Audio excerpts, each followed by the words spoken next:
자, 이번 시간에는 지난 시간에 이어서 제 66회 FAT19 시행일자는 지난 10월 21일 날 시행됐던 문제를 같이 여러분들하고 풀어볼게요.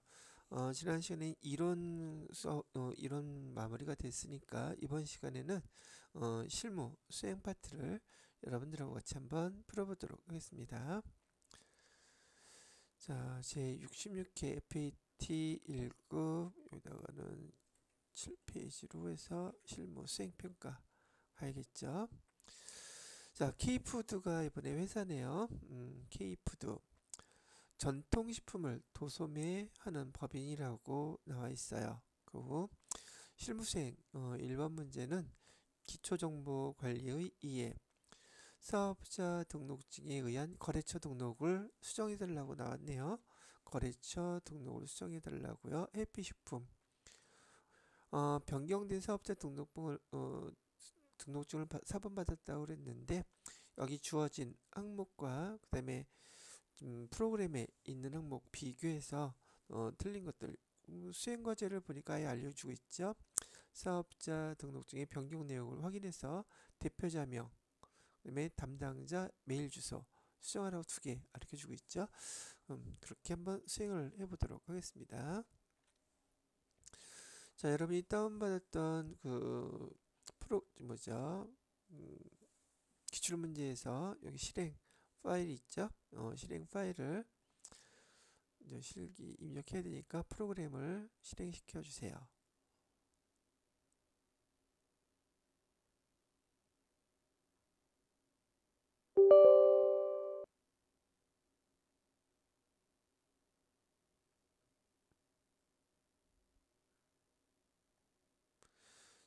설치하시고요.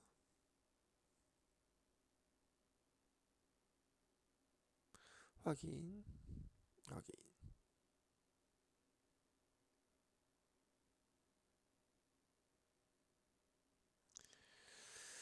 자, 감독관 확인 번호는 제가 요거 메모해놨는데 RA3이라고 되어 있는 거 있죠. 여기다 감독관 번호 RA3 이렇게 해주고 시작.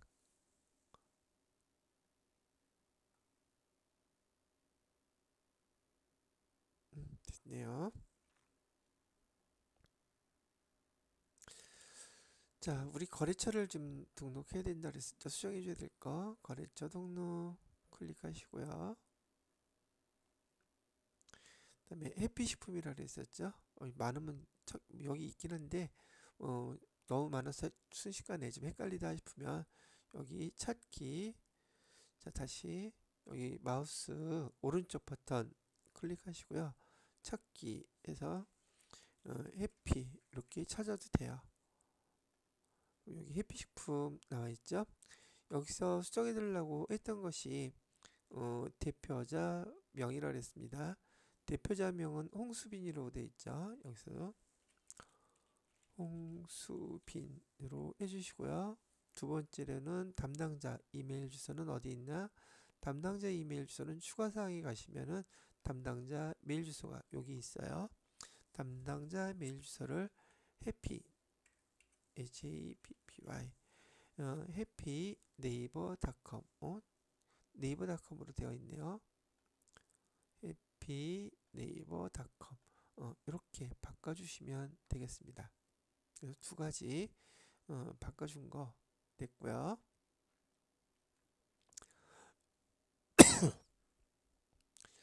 자, 그 다음에는 대표자명, 담당자 이메일 주소 수정해 줬고요. 두 번째 문제는 전기분 손익계산서에 입력을 수정해 달래요. 그래서 손익계산서 전기분 거 불러오셔서 요 맨 끝에 여기 당기순이익 맞춰보면 되겠죠. 자료 설명 K푸드의 사기 재무제표 입력되어 있대요. 전기분 손익계산서에서 입력이 누락되었거나 잘못된 부분 수정하시라고 되어 있고, 그 다음에 전기분 이익잉여금 처분계산서 처분 확정일 요거 수정해달라고 2가지를 요구했습니다. 자, 그러면 여러분들은 요 손익계산서 내용을 보시고 여러분 프로그램에 있는 어디 갔죠?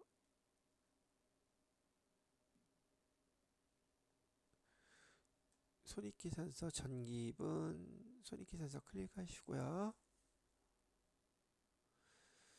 자, 금액을 맞춰 보셔야겠죠. 그러면 순서대로 상품 매출 6억, 상품 매출 원가 2,500, 상품 매출 원가는 3억 2천이라고 되어 있죠.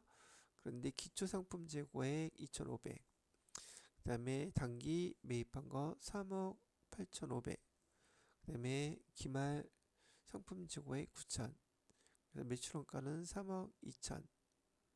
맞았네요.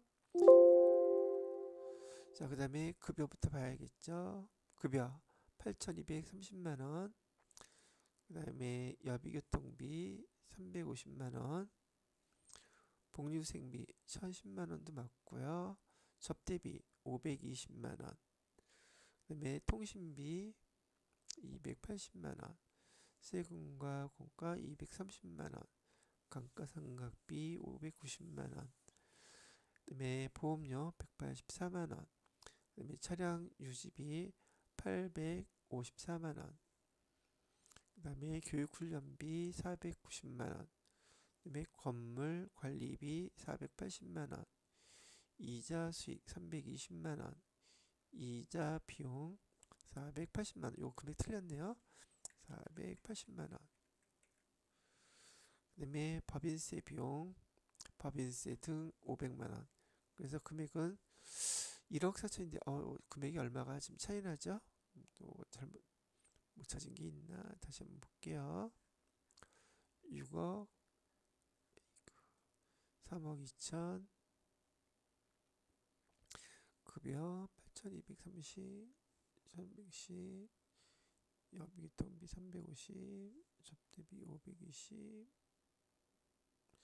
통신비 280, 세금과 공과 공 230, 감가상각 590, 보험료 184만원, 차량 유지비 854만원, 교육훈련비 490만원, 그다음에 건물 관리비, 광고 선전비가 빠져 있네요. 그죠? 여기다가 이거 F2 눌러서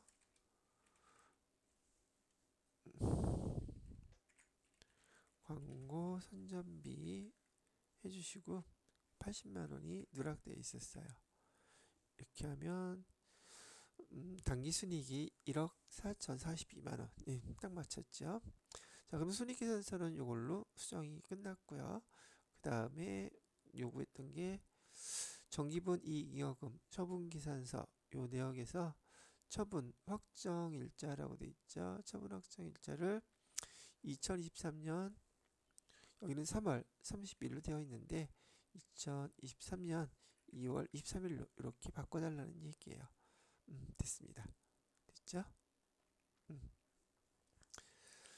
자, 그래서 지금 여기 주어진 해당되는 정기분 손익계산서 입력에 대한 것과 전기분 이익잉여금 처분계산서의 처분 확정일자 입력을 해서 수정이 됐어요. 자, 그 다음에는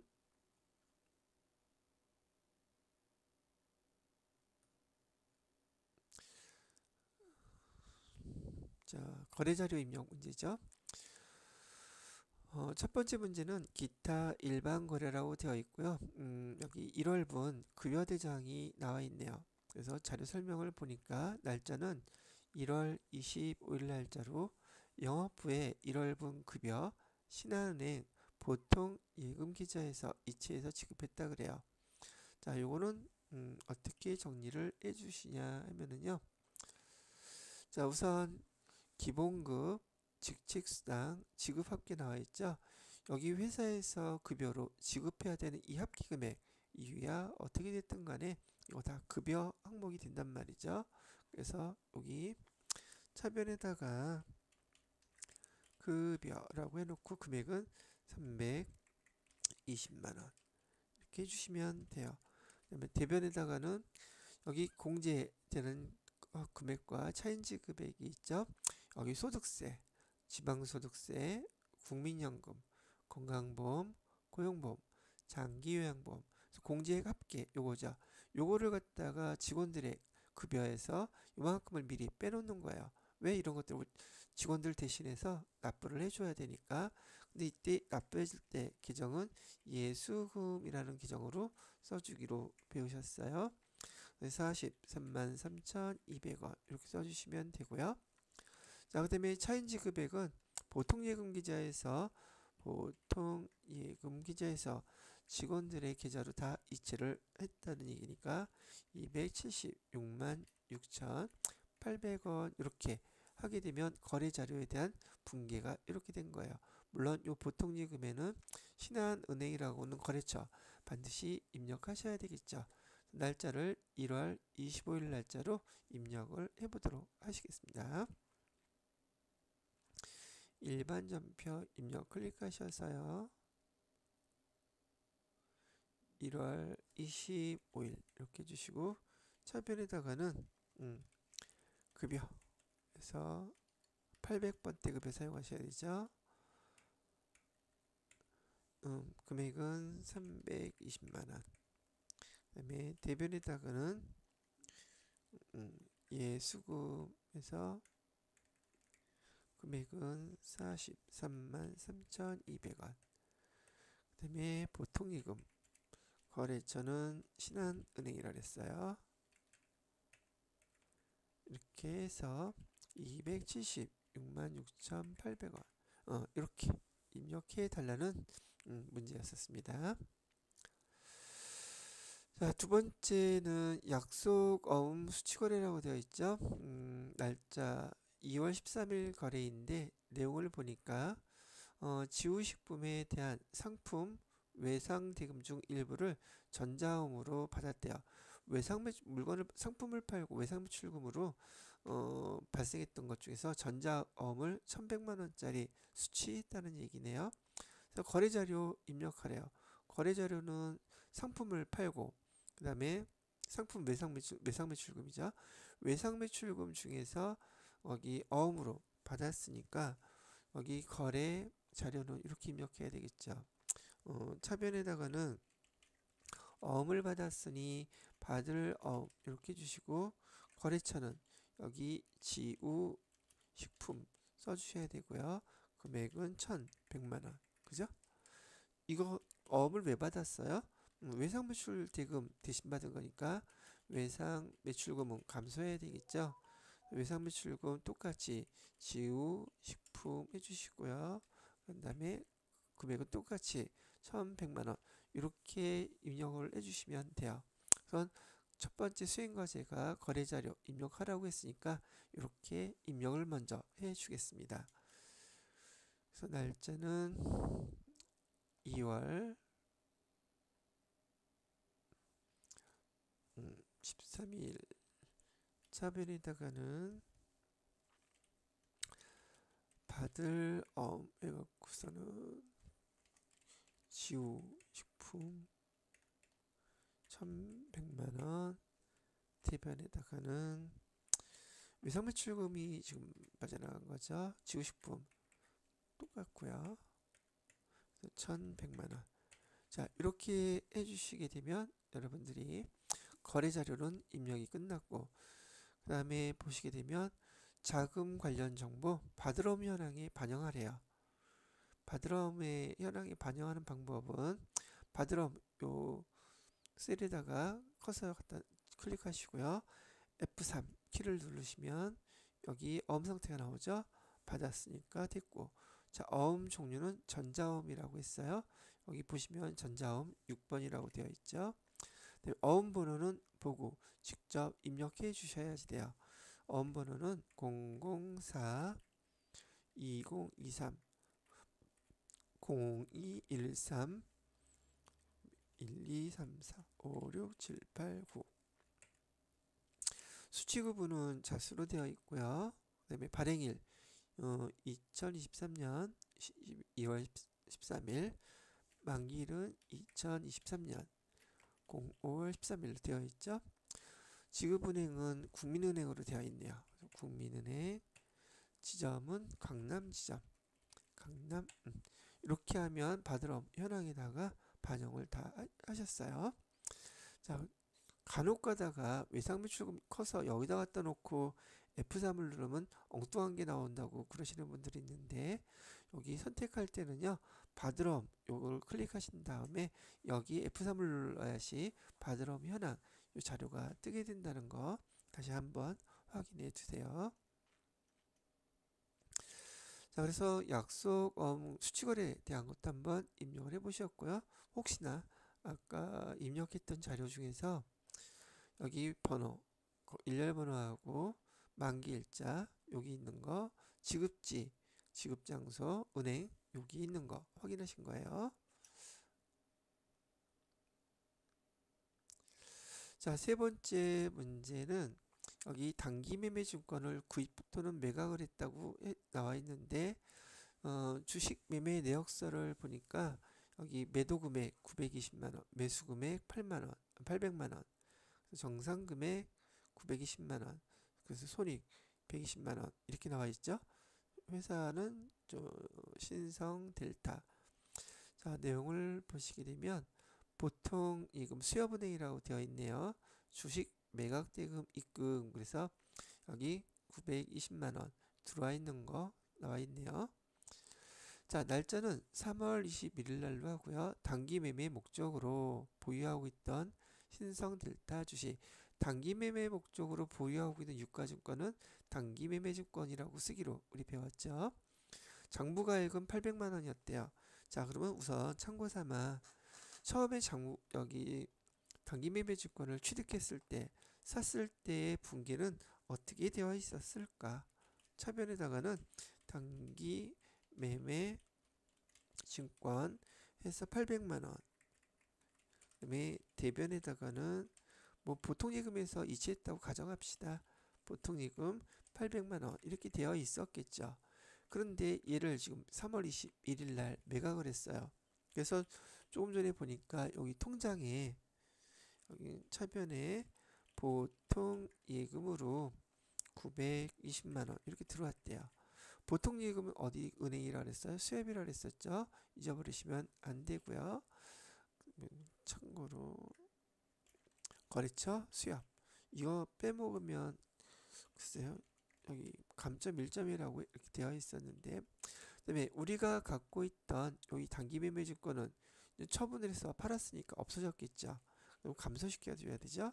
단기 매매 증권에서 800만 원은 이렇게 없어진 거예요. 자, 그리고 나머지 차이 금액은 뭐라고 쓰라고 배웠죠? 우리 단기 매매 증권 처분했으니까, 처분했는데 이익이 났어요. 이익이 이렇게 110만 원. 이렇게 처리를 해주시게 되면 거래 자료가 완성이 되는 거랍니다. 되셨나요? 자, 이렇게 그대로 입력을 해보겠습니다.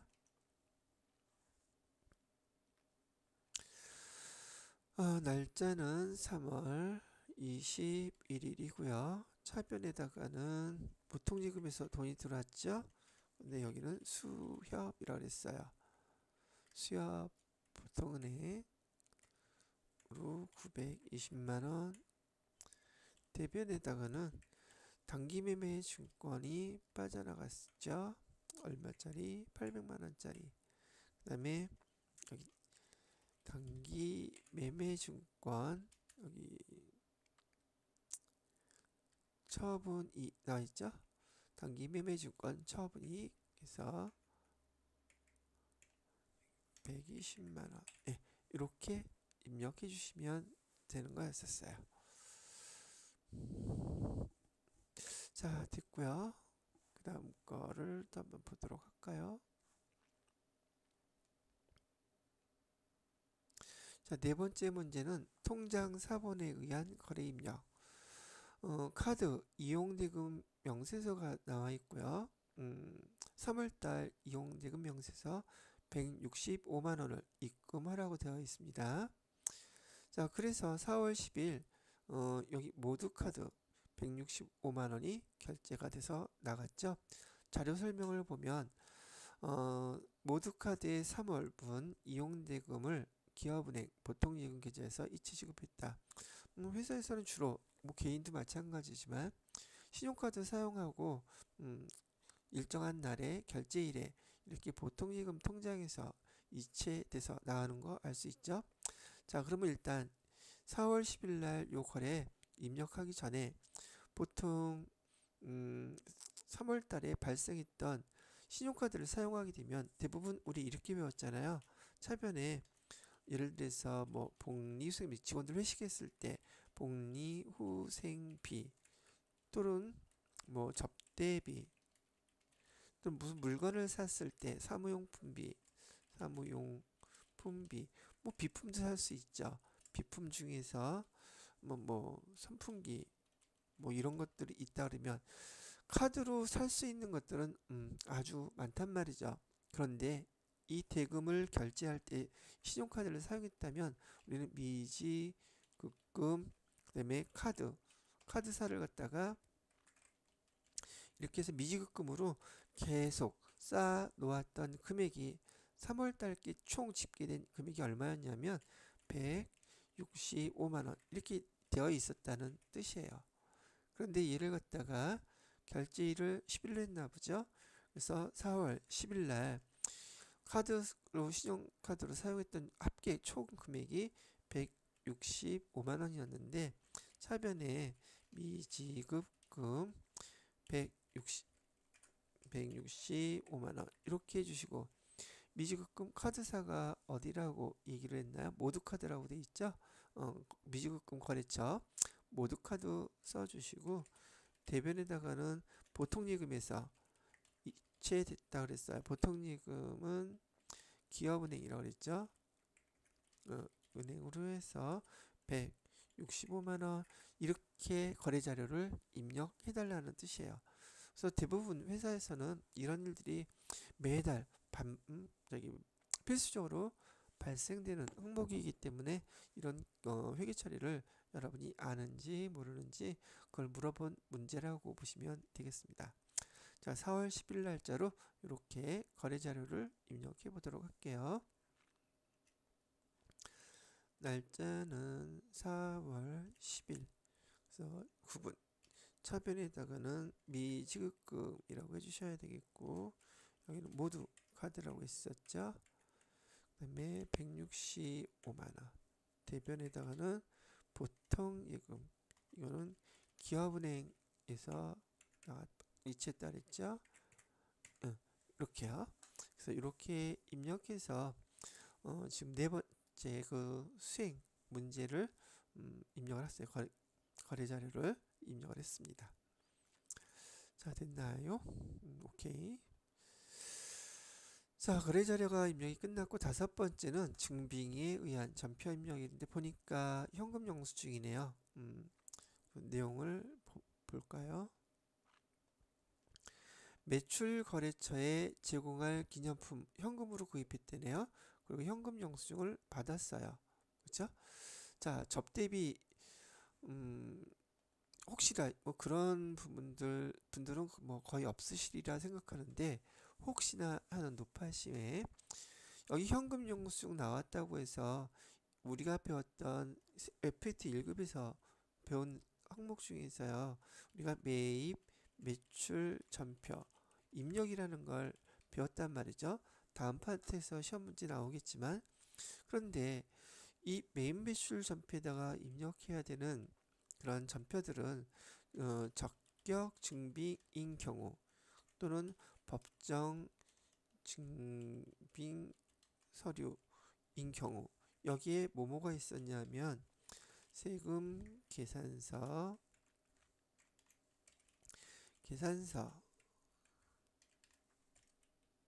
그다음에 신용카드 매출 전표 신용카드 사용했을 때 현금 영수증.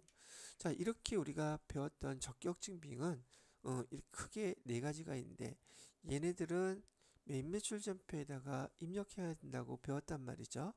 그런데 얘는 지금 현금 영수증인데도 불구하고 일반 전표에다가 지금 입력을 하고 있어요.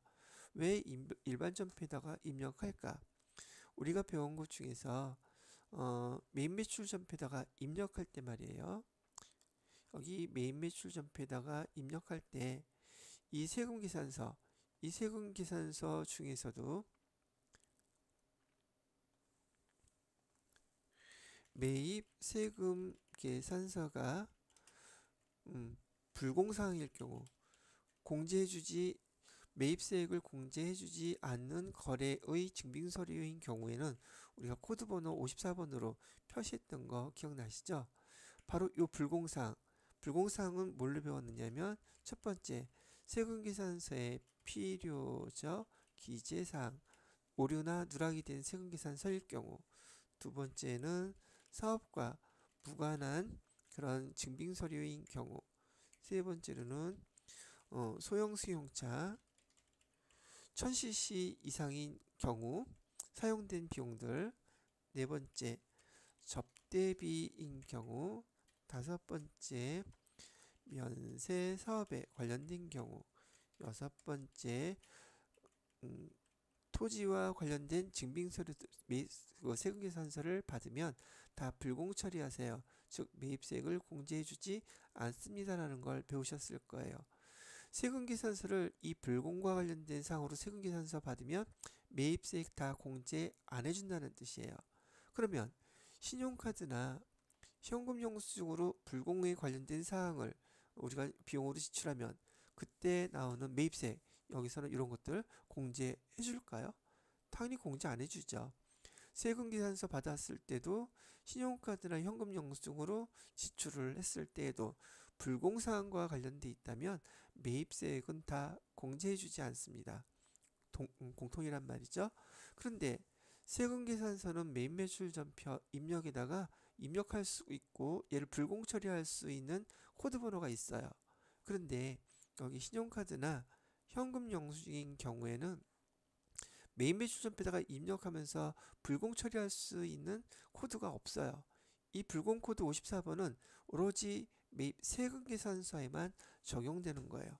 그러다 보니까 신용카드 매출전표나 현금영수증 비용으로 사용했다 한 증빙서류라 할지라도 적격 증빙이라 할지라도 얘네들은 매입 매출전표에다가 입력할 수가 없고 일반 전표에다가 입력하셔야 돼요.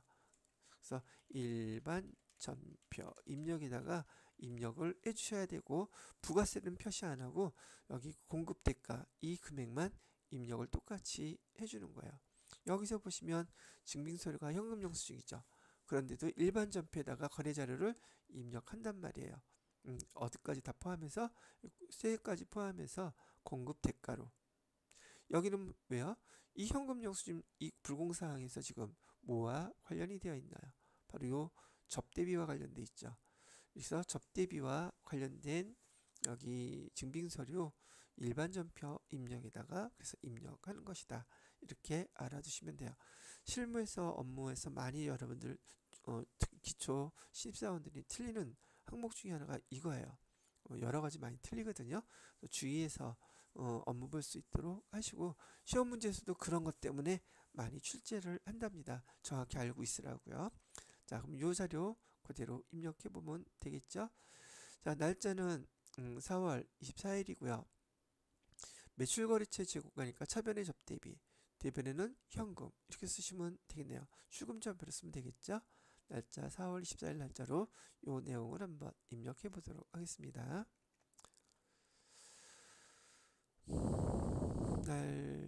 날짜는 4월 24일 출금전표로 하면 되겠네요. 자, 코드는 접대비, 그죠? 금액은 26만 4천원. 네, 이렇게 입력해 주시면 되겠어요. 자, 됐고요. 그다음에 실무 수행 세 번째 문제는 부가가치세와 관련된 문제고, 여러 번 실기 풀어보시면 알겠지만 기출 문제 부가가치세와 관련된 1번 문제는 세금계산서 발행 문제예요. 자, 날짜는 7월 10일이고요. 자료 설명부터 한번 볼게요. 자, 상품이라 그랬죠? 상품을 판매하면서 발급한 거래명세서래요. 7월 5일 계약금 공급대가 10%를 받았대요. 그러면 이거는 돈을 계약금을 먼저 받았으니까 선수금이 되겠죠. 계약금을 제외한 잔액은 농협은행 보통 계좌로 입금을 받았다고 합니다. 자, 그러면 우리가 요 내용은 자료를 알았으니까 7월 5일 거래를 참고해서 메인 매출 잔표 자료다가 입력하래요. 그 다음에 세금기산서 발급 전송하라고 나와 있죠. 자, 일단 요거 내용을 우선 7월 5일 전체 금액이 공급가액 550, 세액 55만원. 그래서 605만원이 되어 있는데 바로 7월 5일 거래에서 10%이 55만원만큼은 선수금으로 받았던 거예요. 그래서 여러분이 지금 7월 10일자로 회계 처리를 하게 되실 때 회계 처리는 이렇게 이루어져야 된단 말이죠. 어떻게요? 차변에 선수금 받은 거 55만원 먼저 이렇게 없애줘야 될 거고, 예, 메인 매출 전표에다가 공급가액 세액을 입력하게 되면 상품이라고 됐으니까 상품 매출로 550만원 이렇게 기록이 될 것이고요. 그 다음에 나머지는 보통예금 통장으로 입금됐다고 했으니까 보통예금으로 해서 550만원 입금됐다는 뜻이고, 여기에는 부가세, 예수금에서 자동으로 55만원이 이렇게 떠 있을 거예요. 그런데 대부분의 실제 거래 계약에서 계약금 10% 받는 게 관례이다 보니까 회계 처리도 지금 이렇게 회계 처리하는 게 회사에서는 매출이 됐던 매입이 됐던 아주 자연스럽고 아주 반복적으로 발생하는 거래의 모습이라고 보면 돼요. 그래서 실제로 이렇게 거래 선수금 계약금 받는 경우 우리가 매입할 때는 선급금 지급하는 경우 요 거래 내역이 바로 가장 보편적인 거래 모습이다라고 기억하시고요. 회사에서 이런 거래가 많이 벌어지니까 시험 문제에서도 이런 문제를 여러분이 많이 연습해서 실무업무를 보실 수 있도록 시험 문제를 이렇게 내는 거랍니다. 자, 그러면 이 내용에 대해서 그대로 한번 우리가 입력을 해보도록 할게요. 자, 일단은 메인 매출 전표 입력 클릭하시고요. 날짜는 7월 10일로 할게요. 부가세 유형은 지금 매출이죠. 상품을 매출했고 세금 계산서를 발급할 거기 때문에 11번 과세로 해주시면 되겠습니다. 품목은 한과 세트, 수량은 100개, 단가는 55,000원. 자, 거래처는 어디였었느냐면 청정식품이라고 되어 있죠. 세금계산서는 이제 우리가 발급해야 될 거니까 아무것도 표시하지 않고 엔터 치고 넘어가야 되고요. 분기는 혼합분기를 하셔야 돼요. 혼합분기를 누르면 그 분기 마무리를 반드시 해주셔야 돼요. 보시면 혼합분기 눌렀을 때는 반드시 이렇게 차익이 떠 있어요. 완성이 안 돼 있기 때문에 지금 공급가액과 세액에 대한 상품 매출 부가세 예수금은 들어가 있죠. 자, 엔터 치고 차변에다가는 아까 우리가 선수금 받은 거 있다 그랬어요. 선수금 금액은 55만원 10%니까 이거겠죠. 그 다음에 또 차변에 나머지 금액은 보통예금 통장에서로 입금이 됐다 그랬어요. 그래서 이렇게 보통예금 통장 금액 입력하시고 여러분들이 얘를 갖다가 엔터를 띵 치고 그냥 넘어가시는 경우가 많아요. 왜? 칸이 바뀌기 때문에 생각하지 않고. 그런데 주의하셔야 될 거, 여기 다시 클릭하셔가지고 보통예금에 대한 이 거래처 거기 농협은행으로 반드시 바꿔주셔야지 돼요. 그래서 여기서 감점 당하는 경우 꽤 많으시더라고요. 그래서 1점 중요하죠. 농협은행 보통예금으로 이렇게 반드시 바꿔주시고 확인하셔야지 돼요. 이거 잘 넘어가기 쉽거든요. 그래서 이거 주의하시라고 말씀을 드리는 거예요. 자, 7월 10일 날짜로 세금계산서 발급 전송을 해야 되겠죠. 전자세금계산서 발행 및 내역관리 눌러주시고 날짜는 7월 10일 거래처 나와 있죠. 자, 이렇게 세금계산서 발급 전송할 때는 그냥 저는 그냥 누르라고 그래요. 시간 끌 필요 없으니까. 제대로 다 입력된 거 확인했으니까. 그다음에 아카데미 세금계산서 로그인 매출조에 그냥 발행 누르시면 돼요. 그럼 여기 관리번호, 승인번호 다 떠있죠? 이렇게 발행이 됐다는 뜻이랍니다. 자, 그리고 메인 매출 전표 입력해서 7월 10일 거 다시 한번 조회해 보시면 전자 발행된 거 확인하실 수 있어요. 자, 이렇게 해주시면 된다는 얘기예요.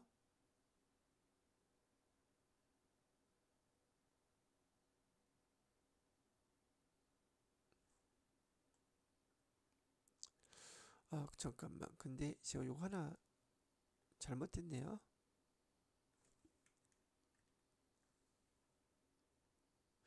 자, 여기 회계 처리할 때 여기 문제에서 공급대까지 제가 요걸 깜빡했어요.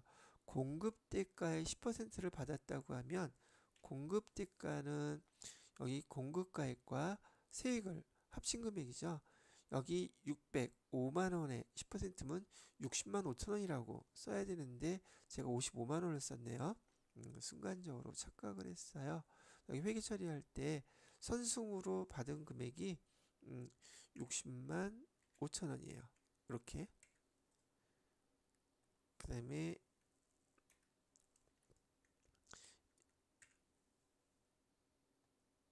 60만 5천 원 해주시고요. 그다음에 여기 금액은 544만 5천 원.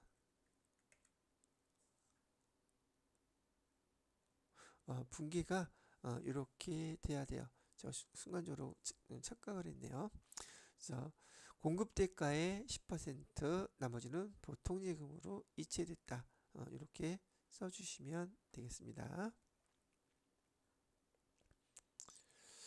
자, 그 다음 매출거래 수정전자세금계산서 날짜는 7월 17일 다과 세트 한번 볼까요? 7월 13일에 판매한 상품 중 일부가 불량 반품이 됐대요. 그래서 수정세금계산서를 발급했다고 합니다. 거래 대금은 전액 외상매출금과 상기처리하라고 되어 있고요. 메인 매출 자료를 입력하세요 라고 되어 있어요.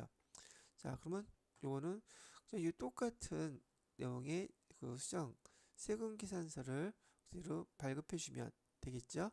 우리 그렇게 하는 걸로 배웠을 테니까요.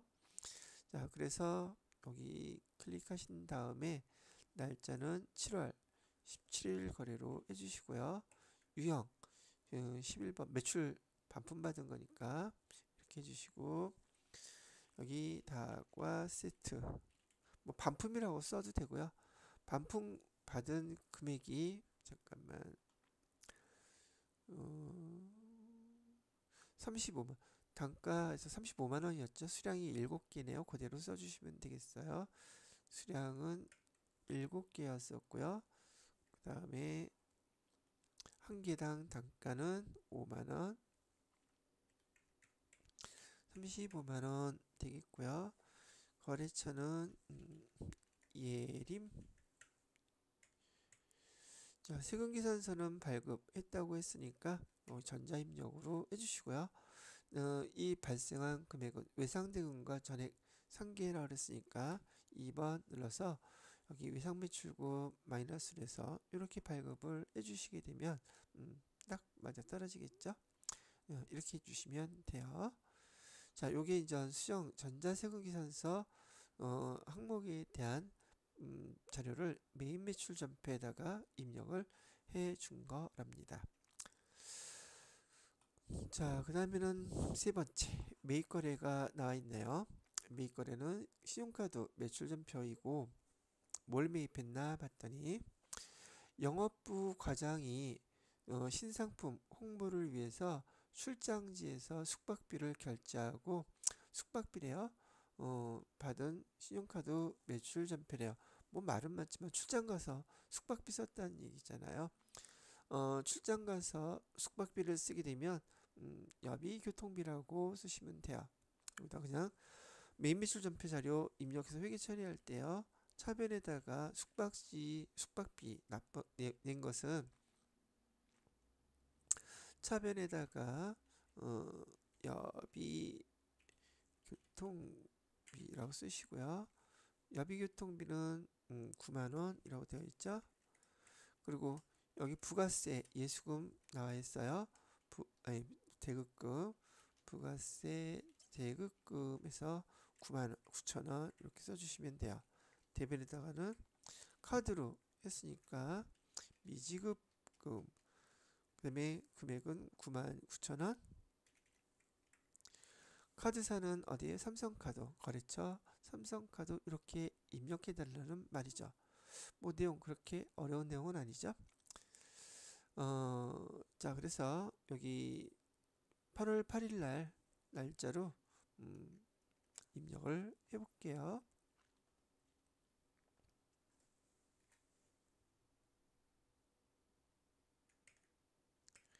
자 유형은 우리가 카드 사용한 거죠. 매입이죠. 카드 사용이 있고 카과 57번 신용카드는 삼성카드 요거라고 돼 있죠. 확인. 자 품목은 숙박비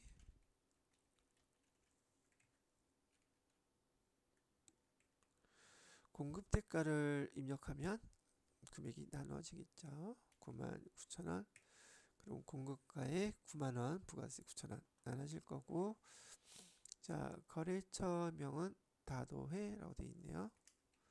다도해 자 분기는 카드로 결제했으니까 자 미지급금 돼 있고 부가세 대급금 나와 있고 상품이 아니라 계정 뭘 바꿔줘야 되겠죠. 여비 교통비로 800번대로 이렇게 수정해 주시면 돼요. 되셨죠? 예, 이렇게 해주란 말이었습니다.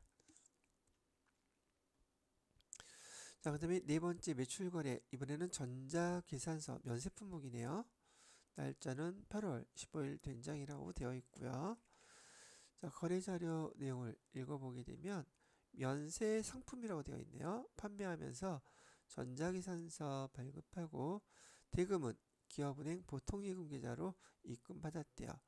단 본거래 한해서 과세사업 면세사업 겸용한다고 하고요. 메인 매출 자료 입력하세요. 예. 자 이거는 지금 계산서 매출이고요. 매출에서 계산서 받았을 때 우리 부가세 이용 코드 번호는 13번 선택하기로 했던 거예요. 자, 요 내용 그대로 입력해 보도록 하겠습니다.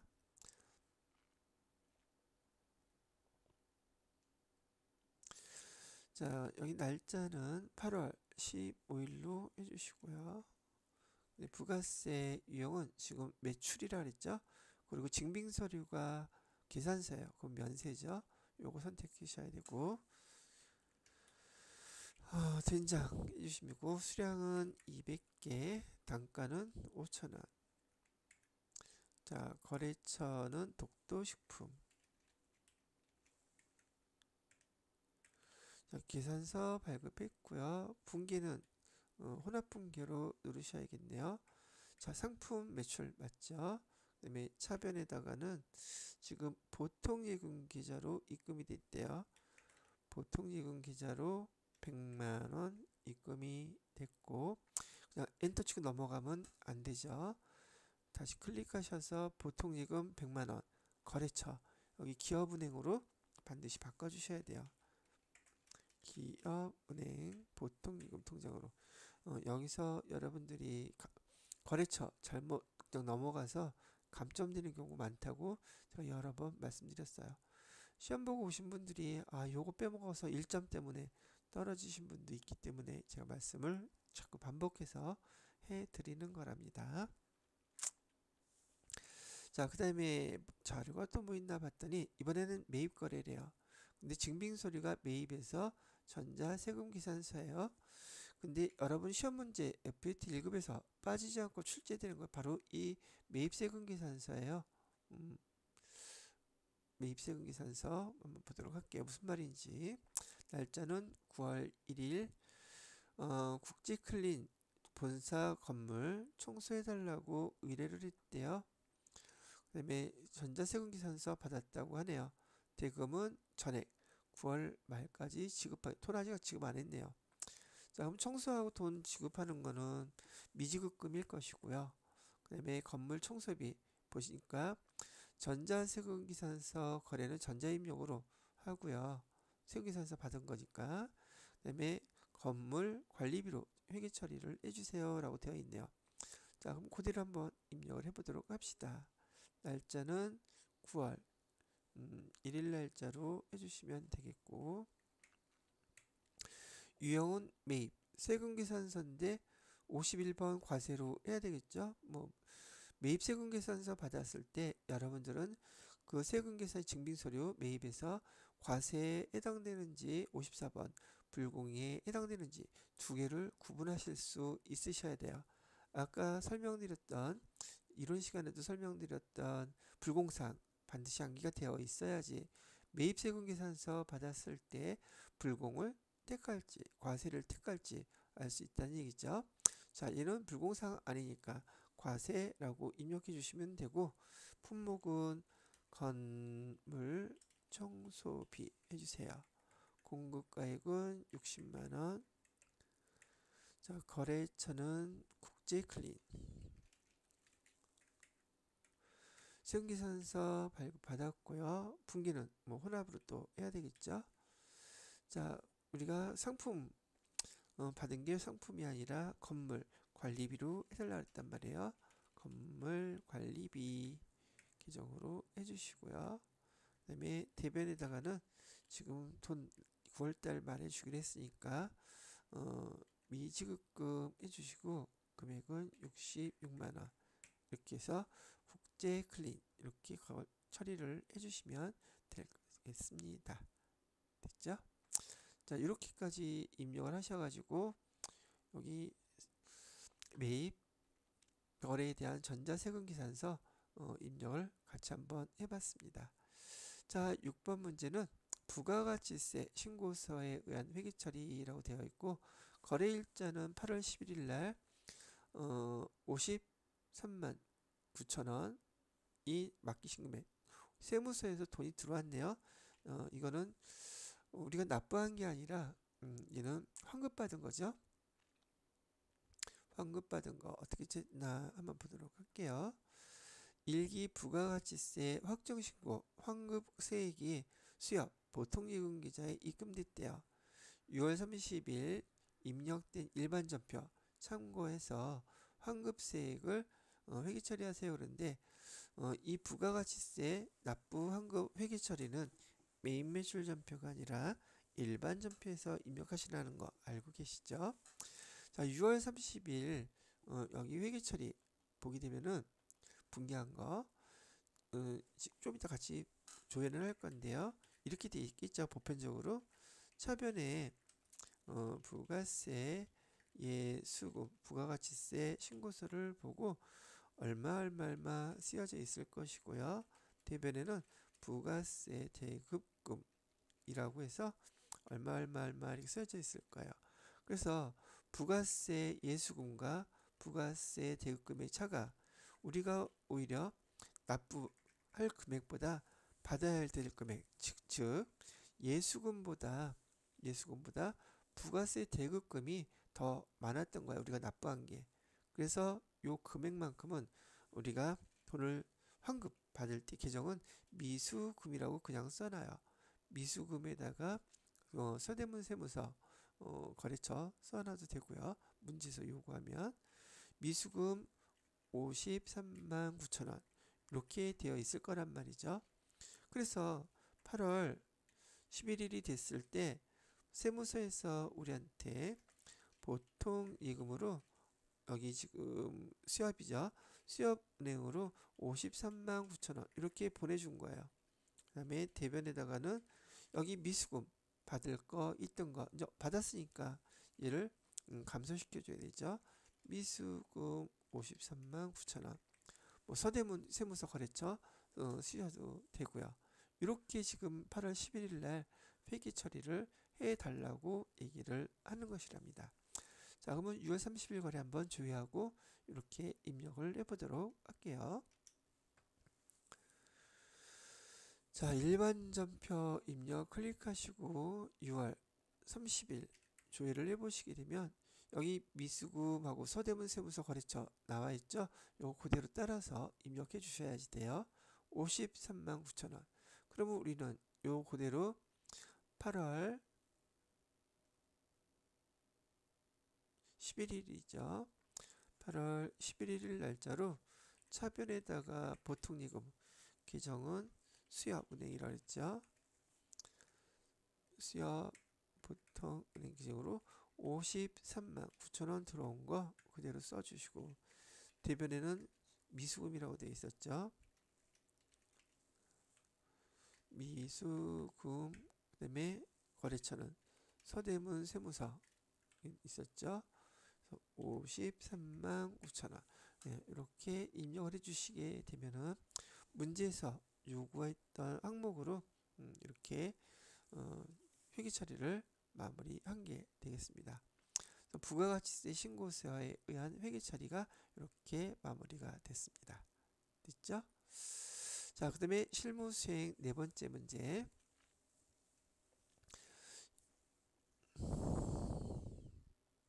자, 보시게 되면 지금 수동결산은 일반 전표 입력에다가 12월 31일 날짜로 해당되는 그 기말 정리사항을 차변, 대변, 분계를 직접 여러분이 하셔야 되는 게 수동결산이고요. 자동결산은 결산자료 입력에다가 해당되는 칸에다가 해당되는 금액을 반영한 다음에 마무리 F3까지 F3을 눌러서 F3을 이렇게 눌러가지고서는 여러분이 마무리하는 게 자동 결산이에요. 거기에 해당되는 문제, 뭐 벌써 시험 문제가 거의 정형화돼서 여기 FAT 1급에서는 1번 문제는 수동 결산에 해당되는 거, 2번 항목은 자동 결산에 해당되는 거, 여기까지 입력하고 F3 누르셔야 돼요. 그 다음에 여기 세 번째 이익잉여금 처분기산서 결정 직구서는 확정 직구서 F3 또 눌러가지고 결산하는 거, 이 세 가지 단계로 이루어져 있더라고요. 자, 일단 수동결산에 해당될 거 한번 보도록 하겠습니다. 구입 시 자산으로 처리한 소모품, 기말 현재 미사용 내역 기대 있죠. 자, 자산으로 처리했다는 거 우리가 보통 얘를 자산처리법이라고 합니다. 자, 품목을 보게 되면 용지, 문구류, 우리가 중요한 건 요 내용이 아니라 결국은 여기 소모품에 대한 금액이겠죠. 자, 총 미사용 내역이 얼마를 미사용했느냐 하면 57만 원어치를 사용하지 않았다는 거예요. 자, 그러면 이걸 알아보셔야 될 텐데 이게 무슨 의미냐면요. 처음에 이런 자산을 소모품 샀을 때요. 날짜는 뭐 중요하지는 않고 차변에 소모품 해갖고서는 얼마치를 샀어요. 얼마치인지는 몰라요. 그 다음에 대변에 뭐 현금 주고 샀다고 가정을 할게요. 자, 이렇게 사놓고선 계속 쓰다가 보니까 12월 31일 날 소모품 자산 사용한 금액 남은 게 57만 원어치 남았다는 거예요. 그러면은 소모품이 얼마가 줄어들었을까? 그렇다는 얘기죠. 자산으로 처리했던 소모품이 기말에 이만큼이 남았다고, 미사용된 내역이 이만큼 됐다고 얘기가 되어 있는 것이죠.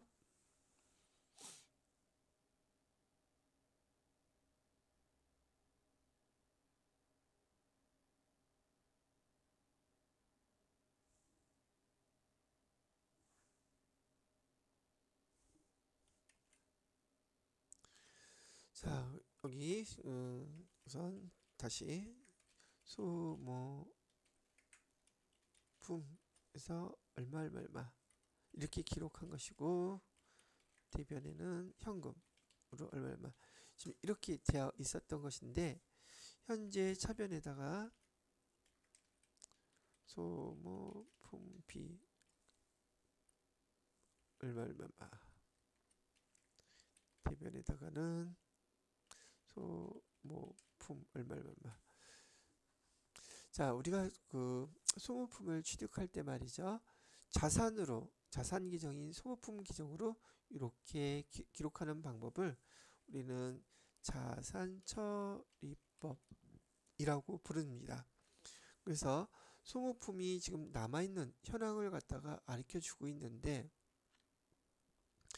이 문제를 해결하기 위해서는 소모품이 지금 실제로 자산으로 얼만큼 있는 것 중에서 얼만큼을 사용해서 이만큼이 남았는지를 알아야지 돼요.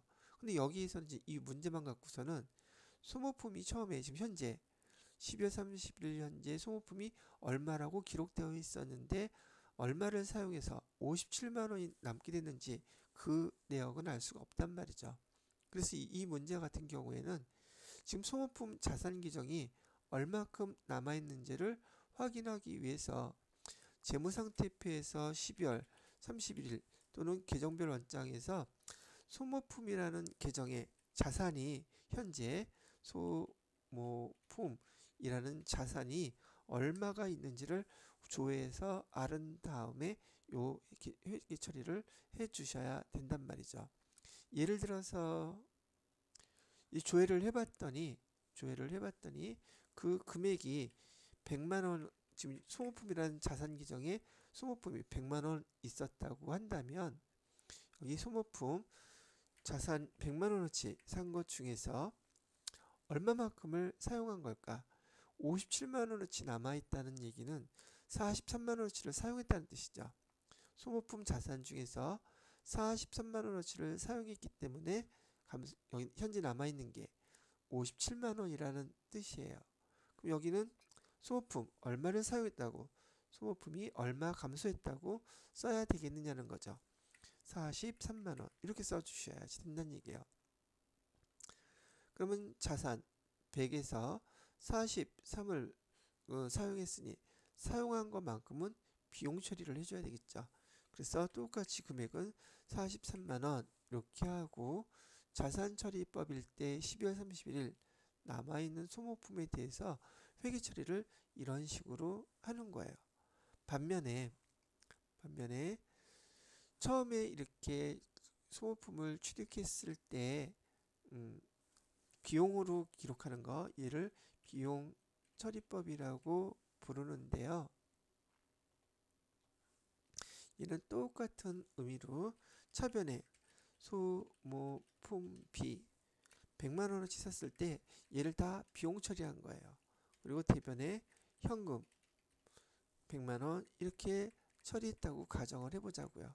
그런데 이하고 똑같이 기말에 현재 소모품이 57만 원 남아있대요. 우리가 처음에 소모품을 살 때 올해 다 쓸 거라고 생각해서 다 비용 처리를 해버렸는데 그러고 보니 여기 12월 30일 날 57만 원이 소모품이 남아있어. 그럼 차변에 소모품 얼마가 남아있대요? 얘는 57만 원 남아있다고 가르쳐줬잖아요. 그러면 우리는 소모품비를 갖다가 소모품비를 우리 손익계산서에 비용으로 반영하려고 하면 100만 원이 아니라 실제로 사용한 금액만 손익계산서의 비용으로 들어가야겠죠. 그러면 얘 소모품은 57만 원이 남았다면 얼마치를 사용한 거예요? 사용한 것은 43만 원어치 사용했죠. 즉 소모품비가 43만 원만 남게 소모품비 얼마를 소멸시켜 주냐면 남아있는 만큼을 소멸시켜 줘야 돼요. 그러면 소모품비 100만 원에서 57만 원 남아있는 소모품만큼을 빼주니까 이 차액이 43만 원이 딱 되죠. 그래서 여기 소모품비에 대한 회계 처리를 할 때 여기 자산처리법과 비용처리법의 회계 기말 정리사항이라고 그랬죠. 기말에 처리하는 방법이 좀 달라요. 근데 엎어치든 매치든 간에 소모품비 비용으로 손익계산서에 반영되는 금액은 43만 원 똑같아요. 소모품 남아있는 것도 똑같고요. 여기 소모품비 43만 원이고 여기서는 소모품비 100만원에서 비용 계정 57만원을 소멸시켜 주니까 요 차액이 33만원 똑같죠. 그래서 여러분들은 요 문제를 통해서 자산처리법, 비용처리법 잘 출제되는 것이니까 익혀놓으시기 바라고, 금액이 지금 여기 100만원은 아니에요. 우리가 재무상태표에서 소모품이 지금 얼마 있는지를 조회를 해 볼 겁니다. 자, 그러면 이걸 하기 위해서 한번 재무상태표에서 소모품이라는 자산이 얼마 있는지 한번 보도록 하겠습니다. 재무상태표에서 12월 현재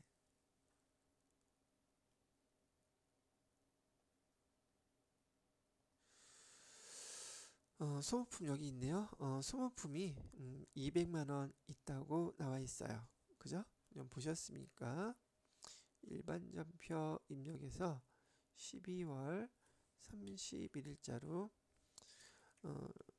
차변에다가 200만원에서 57만원 빼면은 우리가 사용한 금액은 143만원어치 사용한 거네요.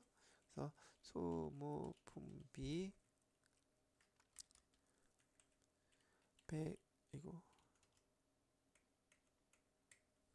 143만원 사용한 거고, 자, 대면에다가는 소모품 그만큼 줄어들었겠죠.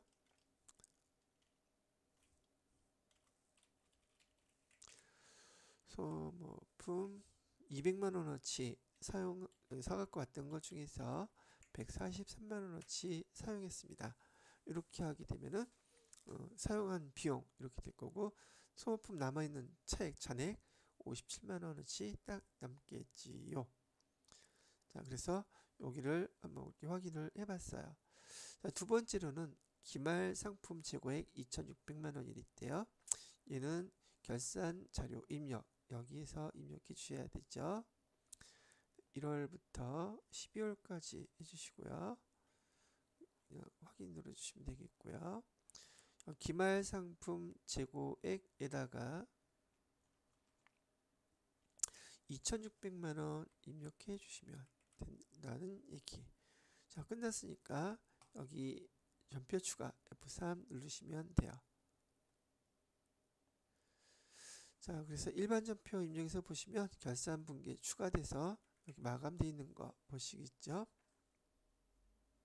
자, 여기가 여기까지 1번하고 지금 2번 여기까지 마무리한 상황이에요.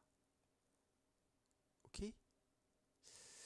자, 그리고 이제 여기 되게 중요한 건데, 여기 이익잉여금 처분기산서 처분 확정일 요거 날짜 입력하고 마무리하라고 그러잖아요. 요거를 해 주셔야지만이 모든 재무제표가 결산 마감이 되는 절차예요. 그래서 요 자료를 갖다가 보시고, 지금 조금 전에 얘기했던 기말 정리사항 1번, 2번은 수행과제에서 여기 1번에 해당되는 거 지금 마무리한 거고요. 자, 12월 31일을 기준으로 손익기산서, 그 다음에 이익잉여금 처분기산서, 그 다음에 재무상태표 순서대로 조회하세요. 그리고 작성하시라고 그랬죠. 그 다음에 이익잉여금 처분기산서 조회할 때요, 저장된 데이터 불러오기 이거 많이 틀리시더라고요. 아니오라고 누르셔야 돼요. 저장된 데이터는 우리가 이 자료 반영하기 전에 저장돼 있던 자료예요. 그래서 우리가 새로 여기 기말정리사항 여기 내용을 지금 입력을 했기 때문에 이 입력된 자료까지 불러오시려고 하면 저장된 데이터를 불러오면 안 되고 추가로 반영된 데이터까지 불러와야 되기 때문에 요거 아니오라고 누르셔야 돼요. 그 다음에 이익잉여금 처분기산서도 전표 추가까지 눌러놓고서 요 재무상태표를 조회하셔야 된다는 말이죠. 자, 이게 무슨 말이냐면 이익잉여금 처분기산서를 갖다가 수행하지 않게 되면 어떤 차이가 생기냐 이런 얘기죠. 여기서 보시게 되면 재무상태표를 여기 이익잉여금 처분기산서 수행하지 않고 재무상태표를 이렇게 클릭하셔서 조회를 하시잖아요. 그러면 이렇게 재무상태표 차액이 생겼다고 에러 메시지가 떠요. 차변과 대변의 차익이에요. 이게 바로 잉여금 처분기산서의 미처분 이익 잉여금이 반영되지 않았기 때문에 이런 에러 메시지가 뜨는 거란 말이죠. 아직 결산이 마무리가 안 됐다는 뜻이에요. 그래서 지금 문제에서 주어진 대로요. 우선 재무상태표 없애버리고 여기 이익 잉여금 처분기산서라고 되어 있는데 지금 문제에서 요거 반영하는 순서를 어떻게 반영하라 그랬어요? 손익계산서 먼저 조회하라 그랬죠. 조회해서 불러 놔야 돼요. 손익계산서 클릭 12월 30일로 조회. 자, 이렇게 조회만 하시면 돼요. 됐죠? 조회하시고 두 번째로는 이익잉여금 처분계산서 클릭하시고 여기 저장된 데이터 있습니다. 불러오겠습니까? 제가 아니오라고 해야 된다 그랬어요. 아니오 이렇게 누르시고요. 그러면 미처분 이익잉여금이 이렇게 바뀌어요. 우리가 여기서 이제 해줄 거는 처분 예정일과 처분 확정일 요거 입력해 주는 거야. 주어진 대로 단기분 거 처분 예정일은 2024년 2월 23일이고요. 정기 거는 2023년 2월 23일 이렇게 해주고 뭐 해줘야 된다고요? 전표 추가를 반드시 해줘야지 모든 결산 자료 마감하면서 재무제표가 완성이 돼요. 전표 추가 해주라고 되어 있죠. 전표 추가도 한 번 더 이렇게 해주는 거예요. 되셨나요? 문제에서 보는 것처럼 손익계산서, 이익잉여금 처분계산서 했죠. 이익잉여금 처분계산서 할 때 저장된 데이터 블록이 아니오 누르고 상단부에 전표 추가까지 하라고 이렇게 자세히 설명을 해주고 있는데 요거 수행을 안 하시면 어떤 결과가 나오느냐 하면 여기 지금 우리는 전표 추가까지 끝냈어요. 그런 다음에 아까 봤던 재무상태표 보라 그랬으니까 재무상태표를 다시 조회해서 보시게 되면 에러 메시지 안 뜨죠. 그리고 여러분 수행 평가 시험 문제에서 반드시 물어보는 금액이 바로 이게 제대로 됐는지 안 됐는지 미처분 이익잉여금 294 요거 물어본단 말이에요. 이렇게 반영을 안 하면 숫자가 틀려지겠죠. 자, 그래서 참고로 이렇게 하는 것이다 라고 알아두시면 되겠습니다. 그러면 여기 결산, 실무수행 결산까지 수행과제 1번, 2번을 다 마무리하시게 된 거랍니다.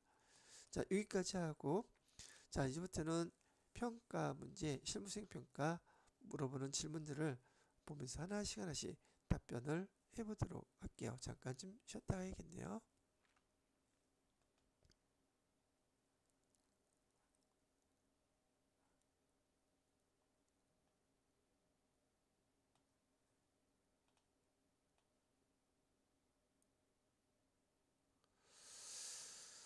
자, 일단은 이 정도까지만 해놓고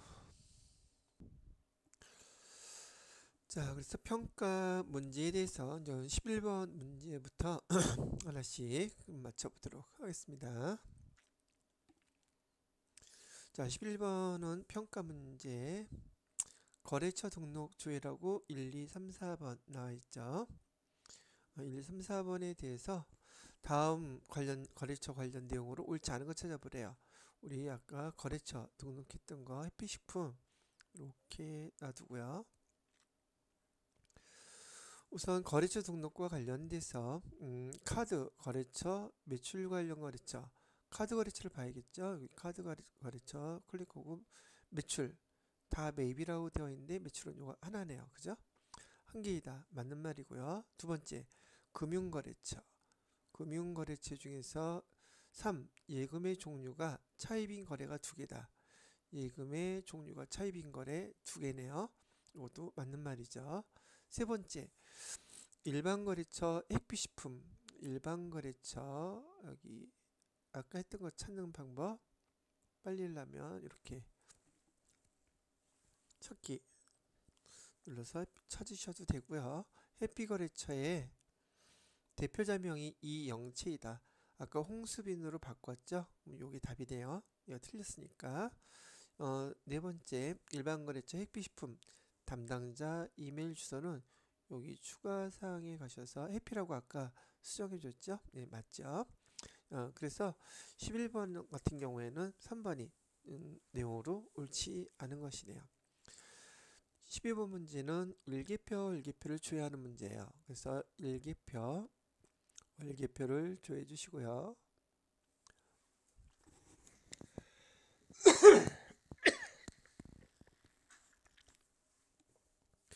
자, 8월 한 달 동안이라고 되어 있으니까 8월 한 달 동안이면은 날짜로 조회해도 되겠죠. 8월 1일부터 8월 30일까지 조회해도 되는데 얘는 월 단위이기 때문에 월기표에서 월 단위로 8월부터 8월까지 이렇게 조회하시는 게 좀 수월하겠죠. 상품 매출 금액이 얼마냐요? 상품 매출은 손익계산서 계정이니까 상품 매출률 있죠. 그래서 그 금액을 보시게 되면 상품 매출 금액은 854,546원이라고 나와 있죠. 요 금액 적어주시면 되겠습니다. 13번 문제는 상반기래요. 일기표, 월기표에서 똑같이 1월부터 6월까지 여기는 1월부터 6월까지 조회를 해주시고요. 그 다음에 접대비 발생한 거 접대비 금액은 얼마입니까? 라고 물어봤어요. 밑으로 쭉 내려가 보시게 되면 접대비라고 나와 있죠. 여기 현금으로 발생한 접대비는 165만 3,500원, 대체로 18만 5천원.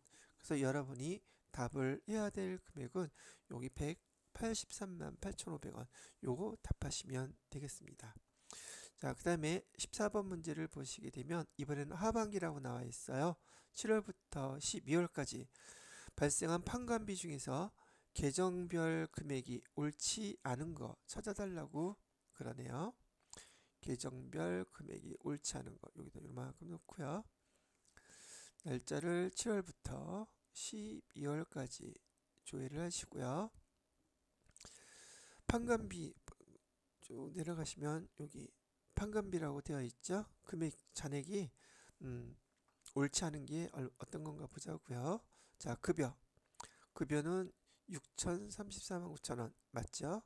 여비교통비 43만 요거 틀리네요. 그죠? 옳지 않은 것은 2번 이해가 되겠고요. 3번 접대비는 453만 5천원 맞고요. 그 다음에 4번 소모품비 어디가 있나 여기 있죠? 143만원 맞죠? 됐어요.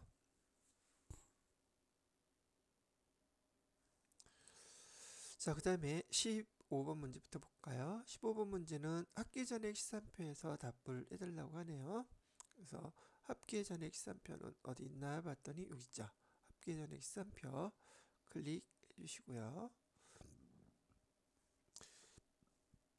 4월 말 현재로 되어 있네요. 우리 2월 말. 그러면 2월 달 클릭해 주시고 엔터. 자, 2월 말 현재 외상 매출금 차변 잔액을 물어보고 있어요. 외상 매출금은 여기 있죠. 차변 잔액은 얼마라고 나와 있나요? 여기 109-730-000 차변 잔액은 요게 답이에요. 쓰시면 되겠고, 그 다음에 4월 말 현재로 되어 있죠. 4월 말 현재로 미지급금 잔액이 얼마냐? 부채 계정 미지급금 잔액은 대변이 잔액이죠. 대변인 잔액이 7652750 요게 답이네요. 요거 기입해 주시면 됩니다. 자, 그 다음에 17번 문제는 거래처 원장에서 조회를 해달래요. 그래서 거래처 원장 클릭해 주시고요. 9월 말이면 1월 1일부터 9월 30일까지 계정 과목은 120 미수금이래요. 자, 미수금 잔액이 지금 남아있는 9월 말 현재 잔액이 남아있는 거래처 코드를 입력해 드릴래요. 거래처 코드는 요거 제2식품의 잔액이 44만원 남아있죠. 제2식품 거래처 코드 번호는 00107 이렇게 기록해 주세요. 00 빼고 그러지 마시고요. 거래처 코드는 어차피 5자리가 거래처 코드이기 때문에 5자리 00107 이렇게 다 기록을 해주시면 되겠습니다. 자, 그 다음에 18번 문제는 현금 출납장에서 답을 해달라고 하네요. 여기서 현금 출납장을 클릭해 볼게요. 현금 출납장 4월 말이라고 하니 1월 1일부터 4월 30일까지 조회를 해주시고요. 4월 말 현금 잔액은 얼마입니까? 라고 물어보고 있어요. 밑으로 쭉 내려가 보시게 되면 4월 말 현금 잔액은 여기 조금 나오게 해야겠죠. 4,829만 740원. 1번이 답이네요. 그죠? 여기 1번 답 나와 있고요. 자, 19번 문제는 메인 매출장을 조회해 달래요. 메인 매출장. 우선 메인 매출장은 여러분이 메인 매출 전표에다가 입력하셨을 때 그 부가세 유형을 선택하셨었잖아요. 그 부가세 유형 선택한 것별로 조회할 수 있는 장부예요. 그래서 메인 매출장 클릭해 주시고요. 자, 2기 예정신고 기간이라고 그랬어요. 2기 예정신고 기간이면 7월 1일부터 9월 30일까지 되겠죠. 신고 기간에서 매입 유형, 여기 구분은 여기서 매입이라고 물어봤죠. 매입 유형, 그 중에서도 여기 카과 57번을 물어봤네요. 그래서 카드 과세 유형, 여기서 57번 엔터 띵 치게 되면은 공급가액 합계금액이 얼마냐고 물어보고 있어요. 공급가액 합계금액. 공급가액 합계금액은 여기 누계로 되어 있죠. 그래서 7월, 8월, 9월 카과의 공급가액 합계.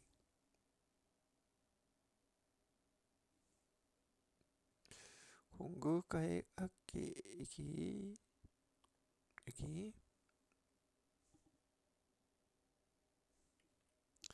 요거는 여러분이 볼 줄 아는 방법 어려운 건 아닌데 지금 여기 누계라고 되어 있는데 7월 1일부터 9월 30일까지라고 되어 있죠. 그 중에서 지금 우리는 분기 누계인 요 금액을 보셔야지 되는 거예요. 분기 누계라고 했던 거요. 그래서 분기 누계 금액 7, 8, 9 해당되는 금액은 여기 209만 원이라고 답하시면 되겠어요. 그리고 그게 좀 이상하시면 공급가에 요것만 합쳐보시면 돼요. 그 달에 발생했던 거. 이렇게 세 가지를 합치시면 분기 누계액 209만 원이 나온단 말이죠. 이렇게 찾는 거예요. 자, 그 다음에 여기 20번 문제는 재무상태표를 조회해달라고 하고 있죠. 재무상태표 클릭해 주시고요. 12월 말 시점에서 조회를 해달라고 했어요. 그런 다음에 계정 과목별로 금액 옳지 않은 것은 그러면 여기 미수금 어디 있습니까? 미수금은 2,794만 원 맞네요. 그 다음에 선급금은 20만 원. 이것도 맞죠? 그 다음에 예수금. 자, 여기 보시게 되면 예수금은 붙이죠. 예수금 468만 8천 틀렸죠. 여기 3번이 틀린 계정이고요.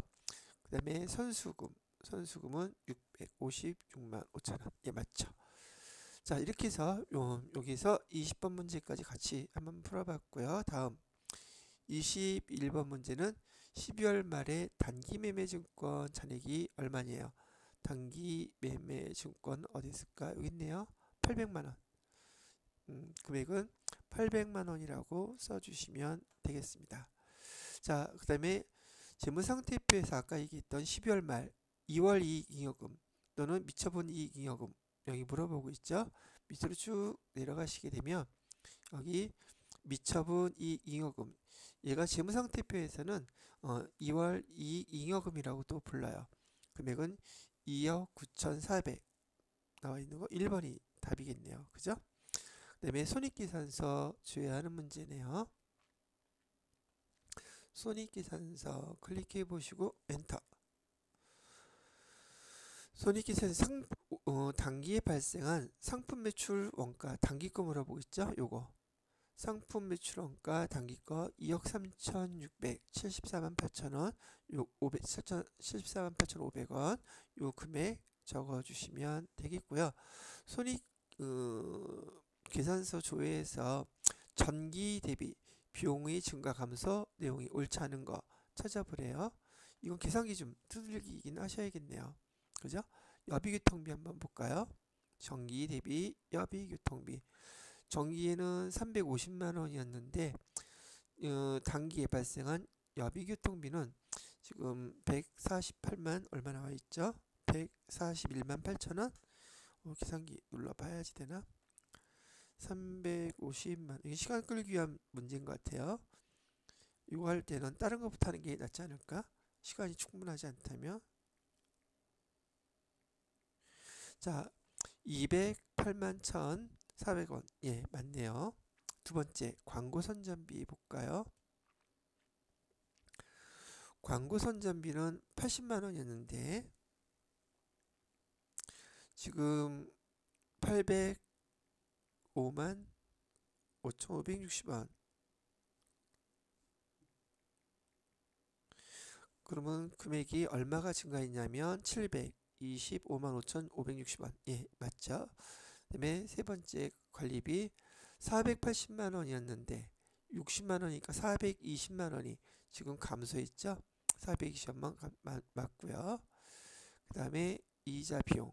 이자 비용은 480만 원에서 961만 1,000원이 되어 있으니 금액은 480만 원에서 960만 1,000원 하면 486만 원 이자 비용이 증가했죠. 이자 비용이 얘가 틀리네요. 4번이 답이 되겠습니다. 자, 그 다음에 25번은 손익계산서에서 단기에 발생한 영업외 수익 중에서 영업외 비용, 영업외 수익 여기 있네요. 영업외 수익 중에서 금액이 가장 큰 계정 과목 코드번호 계정 과목 있죠. 가장 제일 큰 게 단기 매매 증권 처분익 이가 가장 큰 금액이죠. 근데 여기서 코드번호 찾으려니까 골치 아프죠. 일반 전표 입력 가서 계정 과목 가서 찾으면 되는데 여기 재무제표에서 바로 찾을 때는 여기 기능 모음 있죠. 기능 모음에 가셔가지고 계정 과목 코드 보기가 있어요. 요거를 띵 누르시게 되면 계정 과목 코드 번호가 옆에 이렇게 나타나요. 요거 쓰시면 되겠습니다. 자, 됐고요. 그 다음에 26번 문제죠. 부가가치세 신고서에서 답을 해달라고 그러네요. 이기예정 신고기간 부가가치세 신고서에 세금 계산서 수치 부분 세금 계산서 수치 부분 일반 매입 10번 난에 세액이 얼마냐고 물어보고 있죠. 부가가치세 신고서 클릭하시고요. 2기 예정이면 7월 1일부터 9월 30일까지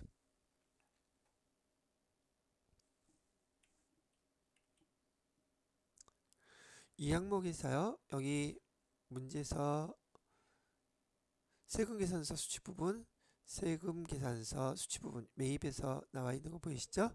일반 매입 10번, 일반 매입 10번 여기에서 세액이 얼마냐고 물어봤어요.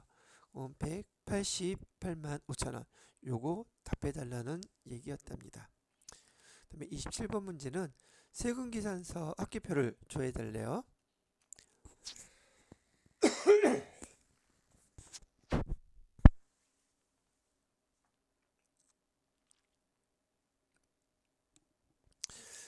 세금계산서 합계표에서 2기 예정신고 기간 7월부터 9월까지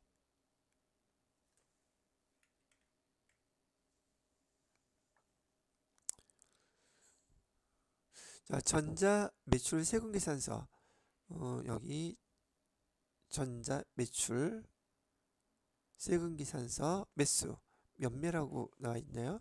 여기 13매라고 나와 있죠. 그래서 13이라고 쓰시면 되겠고요. 그 다음에 28번 문제는 계산서 합계표 조회해달래요. 이번에는 계산서 합계표 조회해 주시고요. 얘도 이기계정 7월부터 9월까지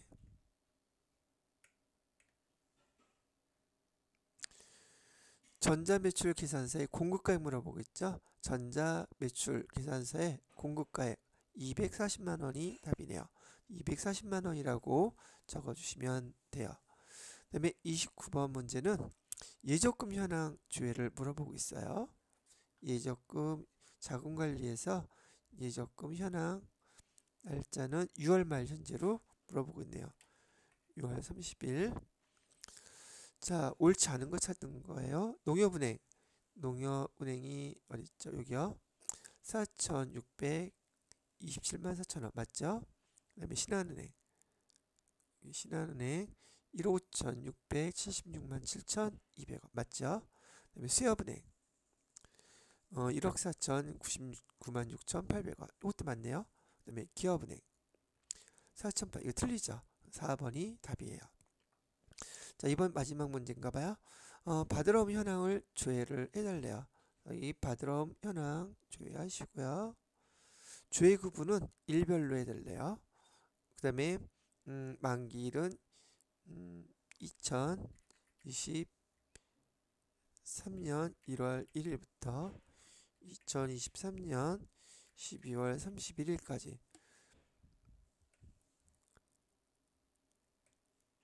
자, 이렇게 보고요. 보유금액 만기일, 보유금액 합계액이 얼마냐고 물어보고 있죠. 여기 보시게 되면 여기 보유금액 합계액 1,485만원 요거 답해 주시면 되는 문제였습니다. 자, 이렇게 해서 여기 문제를 풀어보았고요. 그 다음에 여기 해당되는 문제 중에서 여기 회계정보 분석 문제는 여러분이 틀려서는 안 되는 문제, 되게 중요한 문제예요. 공식을 외우는 것도 아니고 여러분들한테는 지금 여기 재무 비율이 어떤 것인지를 알려주기 위한 그런 문제이기는 하지만 정보 의미는 그렇고요. 이 내용에서 여기 자기자본 총계라든지 자산 총계 이 금액을 어디서 찾을 수 있는지 재무제표에서 찾을 수 있는지 그거를 알려줄 목적으로 낸 문제라고 보시면 돼요. 또한 이런 재무비율의 뜻이 자기자본 비율이란 자산 중에서 자본이 차지하는 비중을 나타낸 이런 내용들을 알려주고 싶은 거예요. 시험 문제 자체는 무지 간단하고요. 왜 간단하냐? 틀려서는 안 되는 문제인데 자기자본 총계 여기 자산 총계 어디서 찾으면 돼요? 얘는 재무상태표에 나와 있는 내용들이란 말이죠. 재무상태표 근데 시험 문제에서는 대부분 전기 거를 물어봐요. 헷갈리지 않도록 조심하시고 전기 거 여기 자기자본 총계라고 나와 있죠. 여기서 전기 거이긴 한데 자본 총계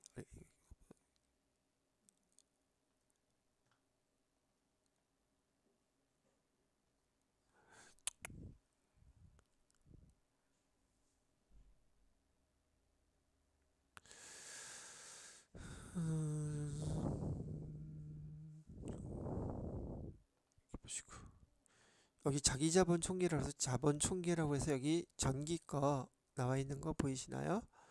6억 7,559만원 나와 있는 게 여기 항목에 자기자본 총계고 자산 총계는 얼마예요?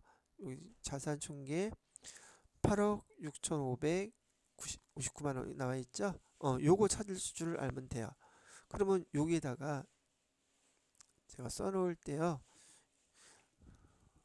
이렇게 써놓는다는 얘기죠. 자기 자본 총계는 675 590000이었고 자산 총계는 86559000 이렇게 돼 있었죠. 그래요. 자, 이렇게 써 놓으시고요. 계산기만 누를 줄을 아시면 비율은 금방 나와요. 그게 자기 자본 비율이에요.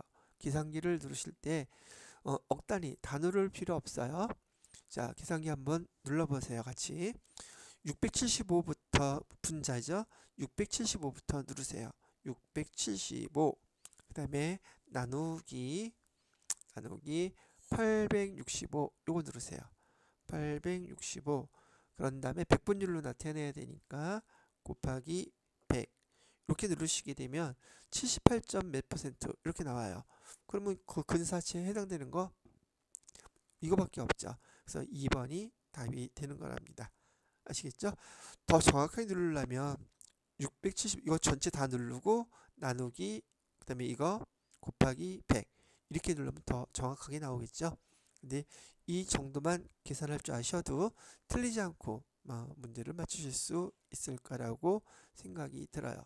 똑같은 방법으로요. 당좌 자산하고 유동부채 물어봤어요. 그럼 여기 보시게 되면 당좌 자산 그래서 6억 9,100 이거 나와 있는 거 보이시죠? 당좌 자산. 그 다음에 유동부채. 유동부채는 쭉 내려가셔서 여기 유동부채라고 나와 있어서 9천만 원 나와 있는 거 보이시나요? 그럼 똑같이 제가 여기다가 써 보게 되면 이렇게 쓰면 돼요. 자, 당좌